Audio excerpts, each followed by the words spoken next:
ఎక్కడా తగ్గేది లేదు. నా ప్రాణం ఉన్నంత వరకు నన్ను చంపినా పర్లేదు, నన్ను ఇంకేం చేసినా పర్లేదు, నేను పేద ప్రజల కోసం పోట్లాడుతూనే ఉంటా, పేదల పక్షానే ఉంటా. ఒకటి మా ఇల్లు కబ్జా చేసినారు, మా వీధిలో మా స్థలం కబ్జా చేసినారు, నాకు ఇచ్చిన ప్లాటును కబ్జా చేసినారు. కాపాడుకోవాలంటే నేను పోట్లాడాలి, నేను పోట్లాడడానికి సిద్ధంగా ఉన్నాను. మీరు నాకు సహకరించమని మిమ్మల్ని కోరుతా. మున్సిపాలిటీలో పర్మిషన్ తీసుకోకుండా కట్టినారు, పేకాటలు నడిపారు. భారతీయ జనతా పార్టీ గాని, జనసేన గాని, తెలుగుదేశం పార్టీ వాళ్ళు గాని ఎవరైనా సరే పేద ప్రజల జోలికొచ్చి వాళ్ళు ఆక్రమించుకున్న స్థలాలు ఏమైనా ఉంటే, ఆక్రమించుకున్న ఆస్తులు ఏమన్నా ఉంటే 100కు 100% నేను ఎమ్మెల్యేగా విడిపించి తీరుతాను, వాళ్ళ తరఫున పోట్లాడతానని. మహేశ్వరి గారు, కోటి గారు, సాయి గారు, అంజనమ్మ గారు, జయమ్మ గారు,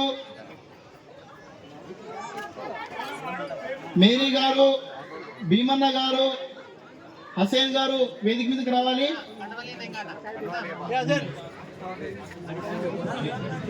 ఇంద్రనగర్ వీధిలో పార్టీలో జాయిన్ అవుతున్న వాళ్ళందరూ కూడా గౌరవ ఎమ్మెల్యే గారు సౌరవంగా చాలా కప్పి పార్టీలో ఆహ్వానిస్తున్నారు. వాళ్ళందరూ కూడా చాలా పార్టీ కండవాలు కప్పుకోవాల్సిందిగా వినతి. మహిళలు రాలేదు.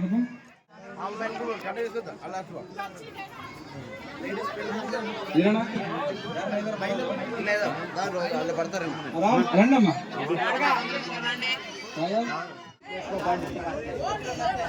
అంజనమ్మ గారు వేదిక మీదకి రావాల్సిందిగా కోరుతున్నాం.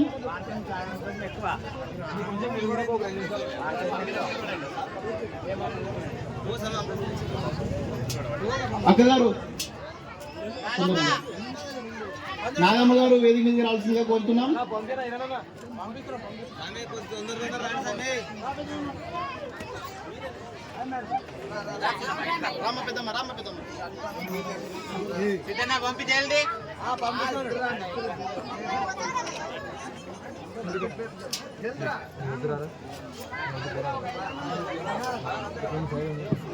భారత్ మాతా కీ, భారత్ మాతా కీ.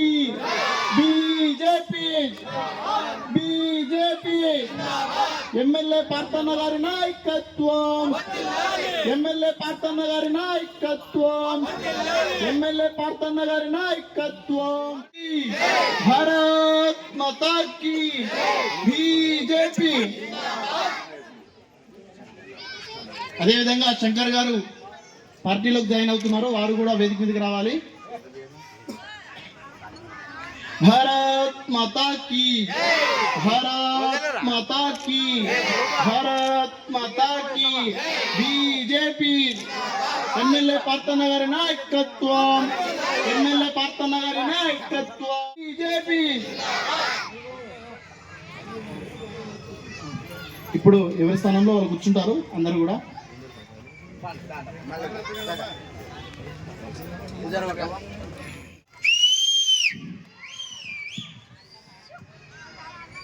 వేదిక మీద ఉండే పెద్దలకి, గౌరవనీయులైన ఎమ్మెల్యే పార్థన్నకి, ఇక్కడ వచ్చిన ప్రతి ఒక్క పెద్దవాళ్ళకి అందరికీ నా హృదయపూర్వక నమస్తే చెప్తున్నాను. ఈరోజు పొద్దున్న నుంచి మీ ఇంద్రనగర్లో నేను ఈరోజు పొద్దున 10:30 టైంలో వచ్చాను. ప్రతి ఒక్క ఇంటికి తిరిగాను. ప్రతి ఒక్క ఇంటికి తిరిగితే ప్రతి ఒక్కరైనా మాకు ఇది సమస్య లేదని చెప్పేకి లేదు. గతంలో మీరు ఎన్ని ఇబ్బందులు పడినారో. కాబట్టి నేను ఒకటే చెప్పాను మీకు, పొద్దున కొని చెప్తా ఉన్నాను, ఇప్పుడు కొని చెప్తా ఉన్నాను. రాబోయే రోజుల్లో గతంలో ఎలక్షన్ మూమెంట్ల లాగా ఉండవమ్మా. కాబట్టి ప్రతి ఒక్కరికి గమనించండి. ఆదోని అభివృద్ధి చేస్తానని చెప్పేసి వచ్చిన మన పార్థసార అన్నగారికి మనం అందరు ప్రతి ఒక్కరు సహకరించాలా. ఇన్ని రోజులు ఎవరో చెప్పిన మాటలు మీరు విన్నారు, నెక్స్ట్ అలా ఉండదు. అన్న ఏదైతే చెప్పాడో అది చేసి చూపిస్తే దానికి ఆదోనికి ఎమ్మెల్యేగా అయ్యాడు అన్న అని చెప్పేసి మీకు అందరికీ చెప్పడం జరిగింది. ఇంకా ఒకటి, గతంలో మీరు మీ వార్డులలో వార్డు ఇన్ఛార్జ్లు అయితేనేమి, కౌన్సిలర్లు అయితేనేమి, ఎవరైతేనేమి మీరు చెప్పినట్ల వాళ్ళు వినిండరు. కానీ మీ బాధలు వినేదానికే మన ఆధునిక వచ్చిన పార్థసారథి గారికి మన ప్రతి ఒక్క సమస్య అన్నకు చెప్తే ఖచ్చితంగా అన్న చేస్తాడని చెప్పేసి మనస్ఫూర్తిగా మీకు గురించి చెప్పాను, ఇప్పుడు గురించి చెప్తా ఉన్నాను సభాముఖ్యంగా మీకు. కాబట్టి ఒకటే అర్థం చేసుకోండి, దయచేసి మీరు ఇన్నాళ్ళు చూసింది వేరు, ఇప్పుడు చూసేది వేరు. కాబట్టి ఒకటే చెప్తా ఉన్నానమ్మా మీకు అందరికీ, మీకు ఏం సమస్య ఉంది అన్న ఈరోజు ఆదోనిని అభివృద్ధి చేయాలని చెప్పేసి ముందు భాగంగా వచ్చినాడు. కాబట్టి మీరు ఖచ్చితంగా అన్నకి మనం ప్రతి ఒక్కరూ ముందడుగు ఉండి మనకు అన్నకి సపోర్ట్ చేద్దామండి. మనం మంచితనంలో మనం కూడా ఖచ్చితంగా ఉండాలని చెప్పేసి కోరుతా ఉన్నాను. అలాగే నిన్న ఒక ప్రెస్ మీట్ ఇచ్చి అన్న గురించి చాలా ఒక ఆయన మాట్లాడిపోయాడు. అయ్యో ఒక్కరిని నమ్మినాము, ఇద్దరిని నమ్మినాము, మూడో వ్యక్తిని పోయి చూసి మోసపోయామని చెప్పి అన్నాడు. ఆయనకు ఒకటే చెప్పబోతా ఉన్నాను, ఇన్నాళ్ళు ఆయన కండ్లకి గంతలు కట్టుకున్నాడా? మా ఎమ్మెల్యే గురించి మాట్లాడేటప్పుడు వచ్చి 3 నెలలైంది. గత 10-20 సంవత్సరాలు ఉండి రాజకీయంలో ఉండి ఎమ్మెల్యేలుగా ఉండి వాళ్ళని నిందించిపోయినాడు ఆయన. ఆయన నోరేమో అప్పుడు పడిపోయిందేమో తెలియదు కానీ నాకు. ఆయనకు ఒకటే చెప్పబోతా ఉన్నాను నేను, దయచేసి ఒక ఎమ్మెల్యేని మాట్లాడేటప్పుడు వెనుక ముందు చూసి మాట్లాడితే మీకు పద్ధతిగా ఉంటుంది. అలాగే మీరు నోరు ఉందని చెప్పేసి ఎంతెంతో మీరు నోరు వాడేసుకుంటే అనుకున్నారనుకో, మేము బీజేపీ కార్యకర్తలను ఊరుకో ఉండేదే లేదు. దయచేసి చెప్తా ఉన్నాను, ఏమిట్లో అయినా మిస్టేక్ ఉండొచ్చు, అన్న పార్థసారథిలో మిస్టేక్ లేదు. అందుకని మేము కూడా ఎవరో చెప్పారు నిన్న, మేము ఇంతకు ముందు మీడియా ముఖ్యంగా చెప్పాము, పబ్లిక్ గా చెప్పాము, అన్న మేము ఏమి ఆశించా రాలేదు. అన్న కూడా మాకు అదే చెప్పాడు, అమ్మ మీరు ఏం ఆశించి రావద్దండి, మంచితనంగా ఉంటే రాండి అని చెప్పాడు. అదే పద్ధతిగా మేము పోయాము. ఈరోజు ఎవడో ఒకరు నిందిస్తా ఉంటే ఎమ్మెల్యేని, ఇన్నాళ్ళు నువ్వు కండ్లకేం గంతలు కట్టుకున్నావా, లేకుంటే నువ్వు ఇన్నాళ్ళు నుండి ఏం చేసావు? నువ్వు వాళ్ళ కడగలు మడగలు కొత్తినావా చెప్పు. ఈరోజు అభివృద్ధి చేస్తానని చెప్పేసి ఒక వచ్చిన ఎమ్మెల్యే నువ్వు నిందిస్తా ఉన్నావు, నీకు ఏం రైట్స్ తో నువ్వు అడుగుతా ఉన్నావు? దయచేసి చెప్తున్నాను, ఇప్పుడు అడిగినా ఇంకొకసారి మాట్లాడినావు అనుకో, వెనుక ముందు చూసి మాట్లాడు. లేదంటే మాత్రం ఇది మాత్రం చాలా మేము ఎక్కడి వరకైనా మాట్లాడే సిద్ధంగా ఉన్నామని చెప్తా ఉన్నాను నీకు. ఈ అవకాశం ఇచ్చిన పెద్దలకు అందరికీ ధన్యవాదాలు తెలుసుకుంటాను. అలాగే సాగర్ గారికి ఈరోజు నాకు చాలా ఆనందంగా అనిపిస్తుంది. ఇందిరానగర్ మొత్తానికి కూడా గత 10 ఏళ్ళుగా ఈ పిల్లాడు ఒక్కడే నాయకుడు, ఒకే ఒక మనిషి ఈ బీజేపీ జెండా పట్టుకుని తిరుగుతూ ఉన్నాడు. ఈ సాగర్ గారికి, మధుసూదన శర్మ గారికి, ఉపేంద్ర కుమార్ గారికి, అలాగే ఉలిగయ్య గారికి, మహేష్ నాయక్ గారికి, నగేష్ గారికి, నరసింహ ఎంఆర్పిఎస్ గారికి అందరికీ కూడా, అలాగే ఇందిరానగర్ ప్రజలందరికీ కూడా పేరు పేరున నా నమస్కారాలు తెలియజేస్తా ఉన్నాను.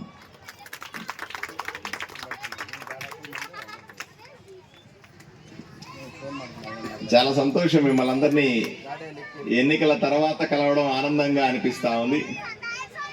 ఎందుకంటే మీరంతా ఎన్నికలు జరుగుతున్నప్పుడు వచ్చేటువంటి ఎమ్మెల్యేని చూసి ఉంటారు, ఎన్నికల తర్వాత వచ్చే ఎమ్మెల్యే నేను ఒకరినే చూస్తూ ఉంటారు.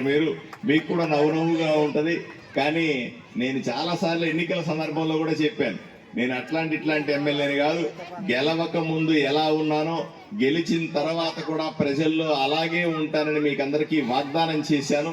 అందువల్లే ఈరోజు వీధి గ్రామం తిరుగుతూ ప్రతి ఇల్లు టచ్ చేస్తా, ప్రజలకు దగ్గర అయ్యే ప్రయత్నం చేస్తా ఉన్నాను, ప్రజల సమస్యలు తెలుసుకునే ప్రయత్నం చేస్తా ఉన్నాను. మీరందరూ చూశారు, నేను ఎమ్మెల్యే సుమారుగా 2.5 నెల అవుతా ఉంది. 2.5 నెలల కాలంలో మీరందరూ నేను ఏం చేశాను చాలా మంది అడుగుతారు.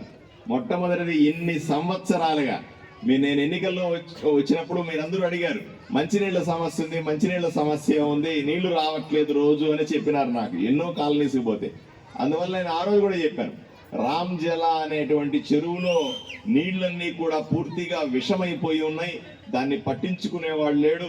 నేను ఎమ్మెల్యే అయిన వెంటనే ఆ నీళ్ళన్నీ తోడి బయటకేసి కొత్త నీళ్లు ఆ చెరువులో నింపి ఇంటింటికి రోజు నీళ్ళు ఇచ్చే ప్రయత్నం చేస్తానని మీకు అందరికీ హామీ ఇచ్చినాను. అదేవిధంగా ఎమ్మెల్యే అయిన మరుక్షణమే నేను, మీరందరూ వీడియోలో చూసి ఉంటారు, పెద్ద పెద్ద పైపులు పెట్టి మోటార్లు పెట్టి దాంట్లో విషము అనుకున్నటువంటి నీళ్ళన్నింటినీ కూడా తోడి పడేసి 20 రోజులు పట్టింది దాన్ని తోడి పడేయడానికి. 20 రోజుల తర్వాత చాలా మంది ఆ చెరువు అంతా ఖాళీ అయిపోతే పోయి క్రికెట్ ఆడుకున్నారు, బాగా చూసుకున్నారు, బ్రహ్మాండంగా ఎంజాయ్ చేశారు. తర్వాత ఇప్పుడు వెళ్ళి చూడండి, రామ్ జలాలో నీళ్లు, వర్షపు నీళ్లు, స్వచ్ఛమైన నీళ్లు కొండల్లో నుంచి మెల్లిగా చెరువులకు చేరుతా ఉన్నాయి. కొద్దిగానే నిండింది, ఇంకొక 15 రోజులు గడిస్తే చెరువు మొత్తం నిండిపోతే వచ్చే వేసవికి మనకు నీళ్ల సమస్య లేకుండా చేసినను. ఈరోజు రామ్ జలా చెరువు బ్రహ్మాండంగా రాముడి బాణంతో పడి మొలిసినటువంటి చెరువు ఈరోజు బ్రహ్మాండంగా కలకల్లాడుతా ఉంది. ఇది నేను చేసిన అభివృద్ధి కాదా అని సూటిగా ప్రశ్నిస్తా ఉన్నాను.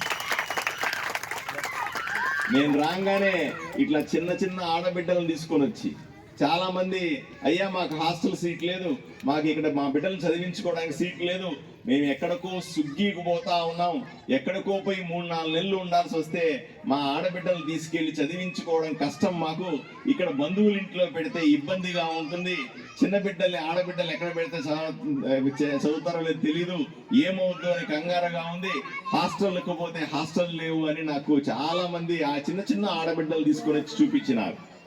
వెంటనే నేను విజయవాడకు పోయి, నేను ఎమ్మెల్యే 4 రోజుల లోపలే విజయవాడకు పోయి అక్కడ ఐఏఎస్ ఆఫీసర్ సెక్రటరీ గారితో కూర్చొని మంత్రి గారిని ఒప్పించి పక్క గ్రామాల్లో ఉన్నటువంటి ఒక హాస్టల్ని ఐడెంటిఫై చేసి ఆదోనికి వస్తే, ఆదోనిలో నాకు బిల్డింగ్ ఇవ్వలేదు, శాంక్షన్ అయింది కానీ ఆడబిడ్డలు పెట్టుకుంటాను, హాస్టల్ తయారు చేసుకుంటానంటే నాకు బిల్డింగ్ ఇవ్వలేదు. చిట్ట చివరికి ఒక హిందీ వాళ్ళందరూ కలిసి, వాళ్ళ సమాజం వాళ్ళు అందరూ కలిసి నాకు ఒక బిల్డింగ్ ఇచ్చినారు.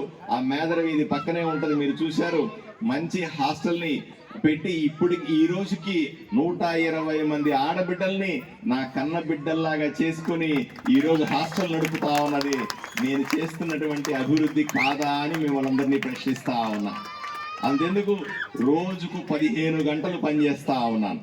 మీరు చూడండి, అందరికి వెళ్ళి నా ఫేస్బుక్ చూడండి, నా యూట్యూబ్ చూడండి, నేను తిరుగుతున్నటువంటి కార్యక్రమాలు చూడండి. పొద్దున 8 గంటలకు మొదలు పెడితే రాత్రి 10-11 దాకా కూడా గ్రామాలు తిరుగుతా ఉన్నాను, వీధులు తిరుగుతా ఉన్నాను, ఇట్లాంటి కార్యక్రమాలు అటెండ్ అవుతా ఉన్నాను, అన్ని తెలుసుకునే ప్రయత్నం చేస్తా ఉన్నాను.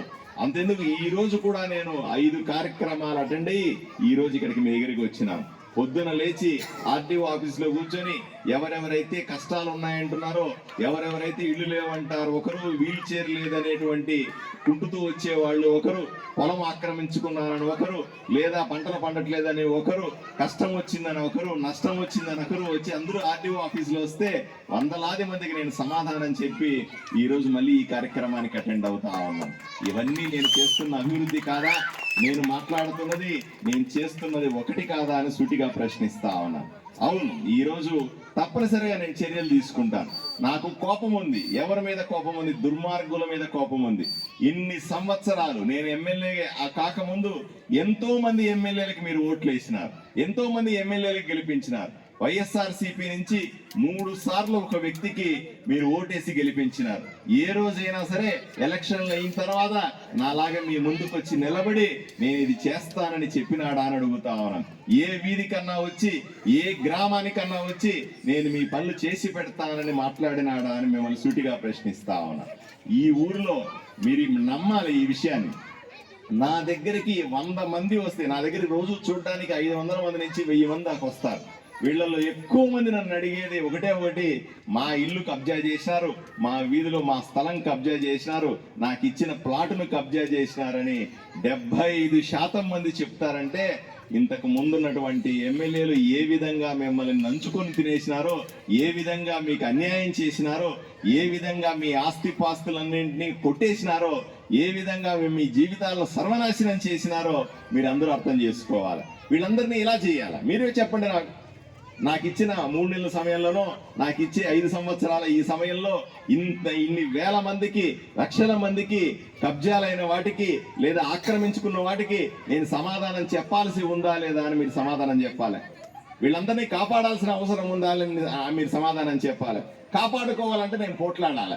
నేను పోట్లాడడానికి సిద్ధంగా ఉన్నాను. మీరు నాకు సహకరించమని మిమ్మల్ని కోరుతా ఉన్నాను. అంతెందుకమ్మా, నేను కొంతకాలం నుంచి పెద్ద పోరాటం చేస్తా ఉన్నాను.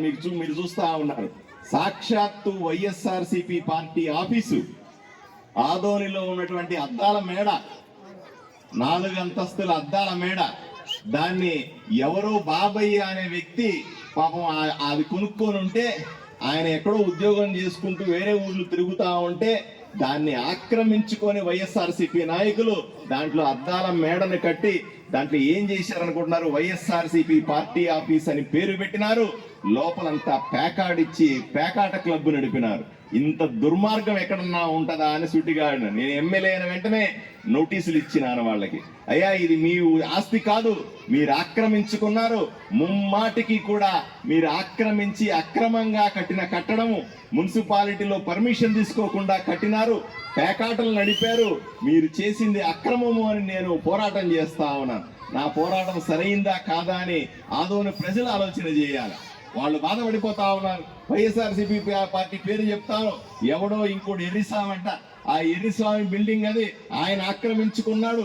ఎర్రిస్వామి ఆక్రమించుకుంటే వైఎస్ఆర్సీపీ పార్టీ ఎందుకు తిడతావు అంటా ఉన్నారు. అయ్యా, ఆక్రమించుకున్న ఎర్రిస్వామి నీకు తెలియకుండానే ఆక్రమించుకున్నాడా? ఆ ఆక్రమించుకున్న ఎర్రిస్వామి నీకు ఏమీ చెప్పకుండానే ఆక్రమించుకున్నాడా?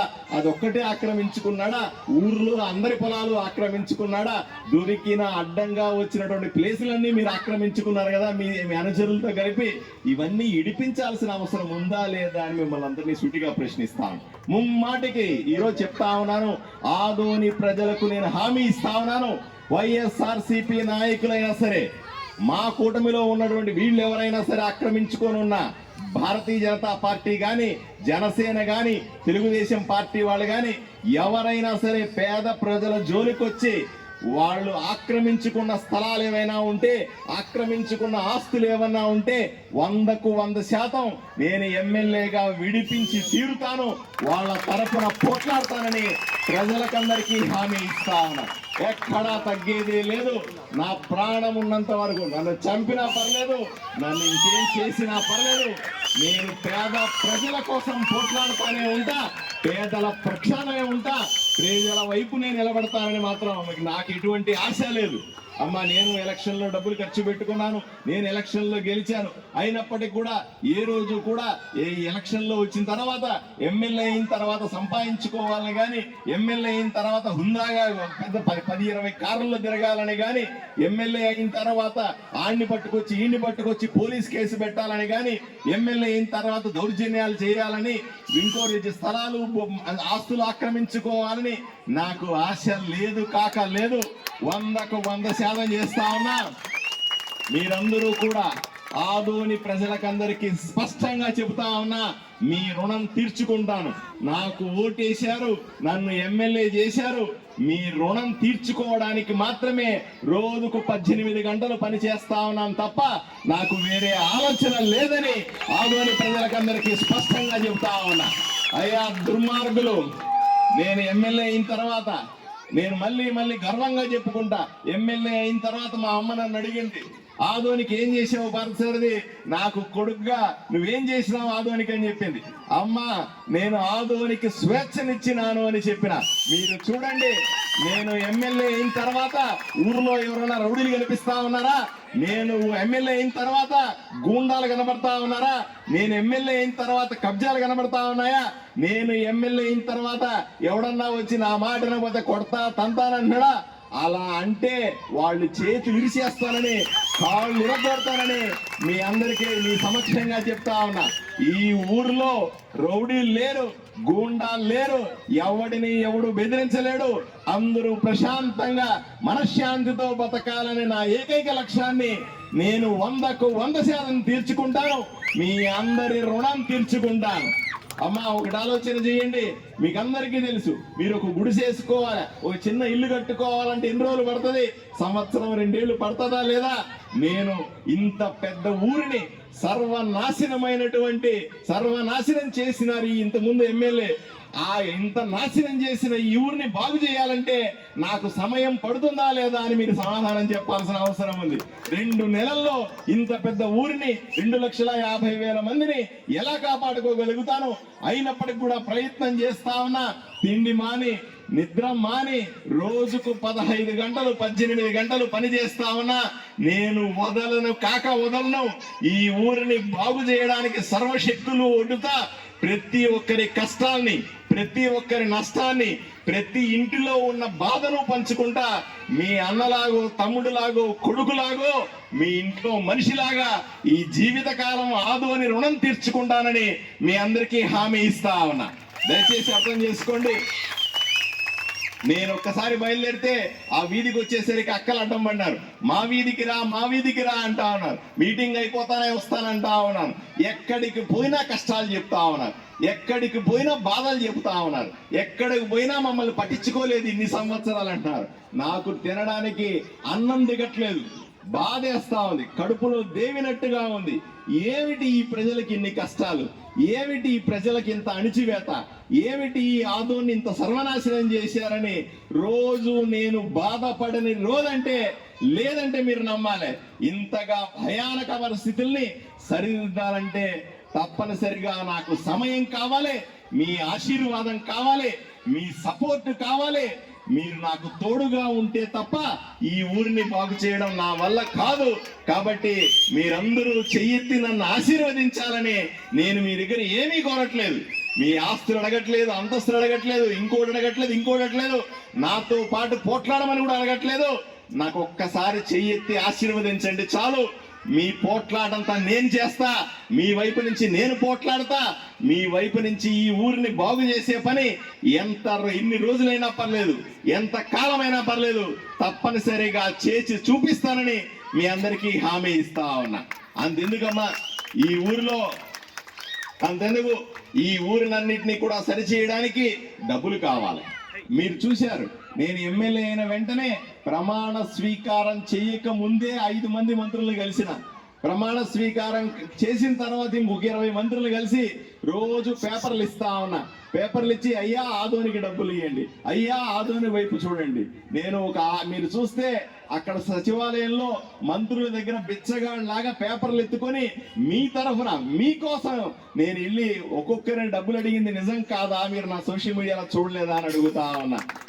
చేశాను. కానీ ఒక్కసారి పోయి అడిగితే పనులు అయిపోతాయా ఆలోచన చేయండి. ఒక్కసారి పోయి పేపర్ ఇస్తే డబ్బులు వచ్చేస్తాయా ఆలోచన చేయండి. ఒకసారి కాదు 10 సార్లు తిరగాలి, 10 సార్లు కాదు 100 సార్లు తిరగాలి. వాళ్ళని కన్విన్స్ చేసుకోవాలి, వాళ్ళని అర్థమయ్యేలాగా చెప్పాలి. నా ఊరికి అన్యాయం జరిగిందని చెప్పాలి, నా ప్రజలకు ₹1 డబ్బులు ఇవ్వని అడుక్కోవాలి. ఇంత జరగాలి. చివరికి అక్కడ డబ్బులు ఉండాలా, డబ్బులు ఇచ్చిన రోజు తీసుకొని వచ్చి మిమ్మల్ని అందరినీ కూడా అభివృద్ధి చేసుకోవాలి. నేను ₹10 అడిగితే ₹1 ఇస్తా ఉన్నారు. ఒకసారి ₹10 ఇస్తే ₹10 అడిగితే ₹1 ఇస్తా ఉన్నారు. ₹1 తీసుకొని వచ్చి ఆదోనిలో ఖర్చు పెడతా ఉన్నారు. మీరు చూస్తున్నారా లేదో నా సోషల్ మీడియా చూడండి. వీధిలో కాలువలు తీయించే పని మొదలు పెట్టుకొని ఆక్రమణలు తొలగించే వరకు కూడా, ట్రాఫిక్ నిబంధించే వరకు కూడా అన్ని పనులు నేను దగ్గరుండి చేస్తున్నానా లేదా అని మీరు ఆలోచన చేసుకోవాలి. ఏ రోజైనా సరే ఆదోని మీద గెలిచినటువంటి ఎమ్మెల్యేలు మీ కళ్ళ ముందు ఎన్నికల తర్వాత కనిపించినారా అని అడుగుతా ఉన్నా. నేను గర్వంగా చెప్తా ఉన్నా, గెలిచిన తర్వాత కూడా ఆదోని ప్రజలకు 15 గంటల పాటు నేను అందుబాటులో ఉన్నటువంటి ఎమ్మెల్యేగా సగర్వంగా తలెత్తుకొని ఎమ్మెల్యేగా చెప్పుకుంటానని మీ అందరూ నన్ను ఆశీర్వదించి ఓటేసినందుకు 100% మీ రుణం తీర్చుకుంటానని మీకు అందరికీ హామీ ఇస్తా ఉన్నా. ఇక మా పార్టీ విషయానికి వస్తే కూడా కొంత చెప్పుకోవాలి. భారతీయ జనతా పార్టీ మీరు అనుకున్నట్టు చిన్న చితకా పార్టీ కాదు. భారతీయ జనతా పార్టీ ఇప్పుడు ఉదాహరణకు మిగతా పార్టీలు వైఎస్ఆర్సీపీ పార్టీ ఎన్ని రాష్ట్రాల్లో ఉంటది? ఆంధ్రప్రదేశ్లో ఒకటే ఉంటుంది. ఇంకో పార్టీ ఒక రాష్ట్రాల్లో 2 రాష్ట్రాల్లో ఉంటుంది. భారతీయ జనతా పార్టీ దేశమంతా ఉన్న పార్టీ. నాలాంటి లీడర్లు దేశమంతా ఉంటారు. మీరు ఉదాహరణకి ఒక పార్టీలో కార్యకర్తగా ఉంటే పక్క రాష్ట్రానికి వెళ్తే అక్కడ ఏదైనా కష్టమో నష్టమో వస్తే ఆ పార్టీ వాళ్ళు ఉండరు. భారతీయ జనతా పార్టీ కాదు, అట్లా కాదు. మీరు దేశంలో ఏ రాష్ట్రానికన్నా పోండి, నేను భారతీయ జనతా పార్టీ కార్యకర్త అంటే 10 మంది మీ చుట్టూ చేరుతారు. అంతెందుకు, మా భారతీయ జనతా పార్టీ దేశంలోనే పెద్ద పార్టీ, ప్రపంచంలోనే పెద్ద పార్టీ. భారతదేశంలో 11 కోట్ల మంది ఇక్కడ ఉన్నాం. మీ ఆశీర్వాదంతో ఆదోనిలో నేను ఎమ్మెల్యేగా గెలిచినాను. రాబోయే రోజుల్లో దయచేసి ఆదోని ప్రజలందరినీ కోరుతా ఉన్నాను, రాబోయే నెల రోజుల పాటు భారతీయ జనతా పార్టీలో సభ్యత్వం ఉంటుంది. మీరు సభ్యులుగా చేరే అవకాశం ఉంటుంది. తప్పనిసరిగా ఈ నెలలో మీ ప్రతి ఇంటికి కూడా మా నాయకులు కార్యకర్తలు వస్తారు. వచ్చినప్పుడు భారతీయ జనతా పార్టీలో సభ్యులుగా చేరాల్సిందిగా మిమ్మల్ని చేతులెత్తి వేడుకుంటా ఉన్నాను. అంతెందుకు, సభ్యులుగా చేరితే మీరు ₹1 ఫీజు చెల్లించాల్సిన పని లేదు. మీకే మేము కార్డు ఇచ్చి భారతీయ జనతా పార్టీలో సభ్యులుగా చేర్చుకొని మీ కష్ట నష్టాలు తీర్చడానికి పార్టీ వైపు నుంచి కూడా పనిచేస్తాం. అలాగే చదువుకున్న వాళ్ళు, చదువుకోలేని వాళ్ళు, లేదా పెద్దవాళ్ళు, ఆడవాళ్ళు, మగవాళ్ళు అందరూ కూడా తప్పనిసరిగా భారతీయ జనతా పార్టీలో సభ్యులుగా చేరండి ఈ సభాముఖంగా మిమ్మల్ని అందరినీ నేను ఆహ్వానిస్తూ ఈ అవకాశం ఇచ్చినటువంటి మల్లికావకి అలాగే మిగతా నాయకులందరికీ కూడా పేరు పేరున ధన్యవాదాలు తెలుపుకుంటూ సెలవు తీసుకుంటాను. నమస్కారం.